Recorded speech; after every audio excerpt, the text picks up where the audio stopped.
What's up, gang? It's been a while since I made a video for YouTube. I've had a lazy weekend. Happy Memorial Day to everybody. Memorial Day weekend. I should have got up in time and gone and trained, but I didn't today. I didn't do crap yesterday, but eat candy. But can't complain. Anyways, I just went and ate at one of our local mom and pop restaurants. And it's pouring ass rain, so I ate inside, sat down, and I put my phone on the YouTube, and I'm wanting to say it was ESPN MMA that had put it out, but I could be mistaken. But what was going on is Anthony Smith was interviewing Chael Sonnen. So there's a couple different things going on with Chael right now, and I think it's hilarious. Chael is he's a really good marketer. He's really good at marketing. And I say that if you go back in time, Chael was one of the top guys in selling pay-per-views. He wasn't one of the top fighters. He was one of the top guys in selling pay-per-views. For example, he outsold. So Islam and Dustin fought, and that was a pretty big card that we had, last year? He outperformed that 10 years ago. So when the sport's in its infancy and everything like that, he sold, I'm going to say he did he had a couple. He had one 900,000 and I think an 800,000 and I think a 650, where I think Dustin and Islam sold for 400. Could be. Anyway, I looked it all up when I was in that mindset. But what I want to talk about with this is and why I think they're having the conversation is on Tuesday, the Ultimate Fighter comes out, or the season premiere, and it's Chael Sonnen is the coach, and Daniel Cormier is the other coach. I think Chael's doing a lot right now to get his name circulated, and he doesn't have to do a whole lot of work. It's just a matter of muttering a couple words and knowing it'll get other people talking. For example, he said something about Ariel, and it's so crazy how it triggered Ariel off of the Chael saying Ariel doesn't fight. Chael's figured out that triggers Ariel by Brendan Schaub and other people saying it. So it put Ariel to make this 30-minute thing. But anyways, Anthony Smith is interviewing Chael. Sorry, I get to rambling. Anthony Smith's interviewing Chael, and they're talking about the Ultimate Fighter. Something I've always thought about training, and I could tie it into a couple different things, is the idea of training camp.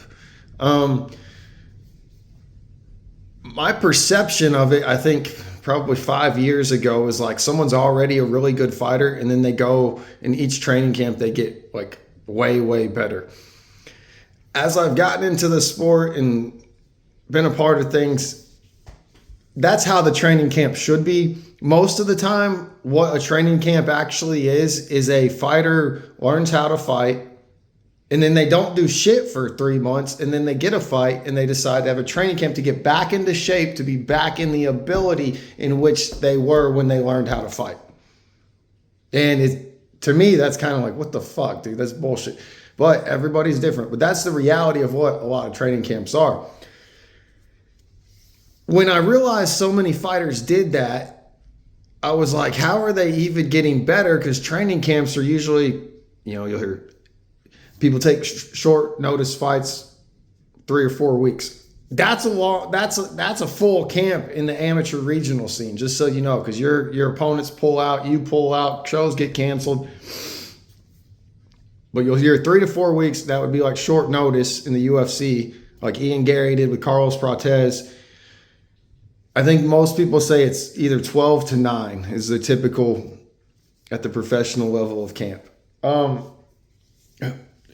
You can learn some stuff in those months, but the time it takes to learn, realize you've learned, start recognizing where to apply it, and then play with discovery of when you're going to apply it, when not to apply it, when to feign it, whatever. And we could be talking the simplest technique.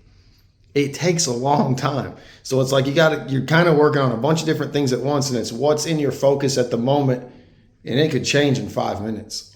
Literally the people you keep around you and everything is really an intricate part. And then having a backbone of yourself to stay focused and tell people, hey, shut up. We're not talking about Billy and Bobby having a rivalry over in whatever promotion. I've got to fight and I need to focus on this. But Anthony asked Chael, he's like, do you feel like this?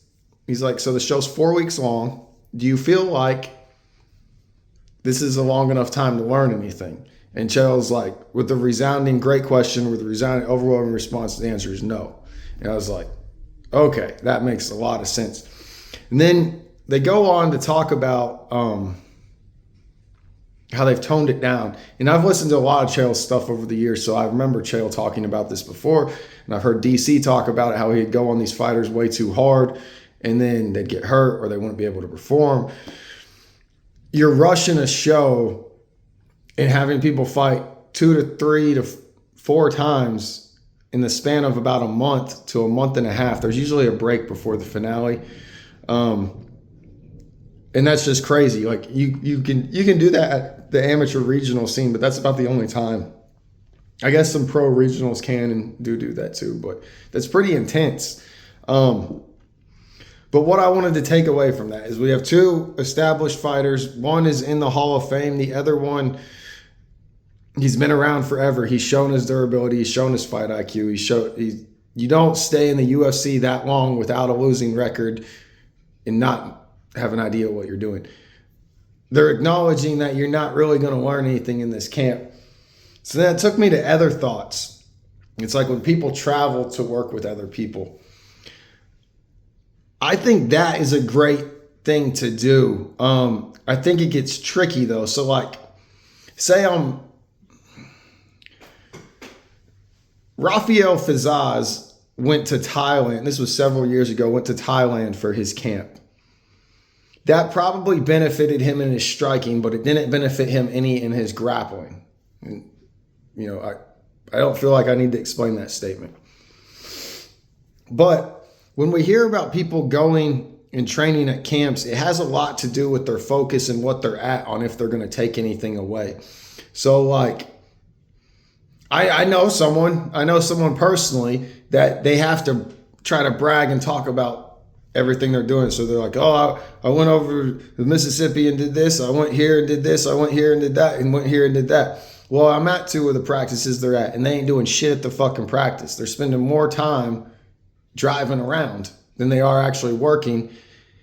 And I always tell people the biggest progress you are going to make in fighting or learning from me, I tell people that I teach this, is going to be when you're thinking back throughout the week that, like, say we train on a Wednesday. Until next Wednesday, the most progress you're going to make is in those moments where you're daydreaming throughout the week and reflecting back on what we did and what we talked about and applying that to like your memories.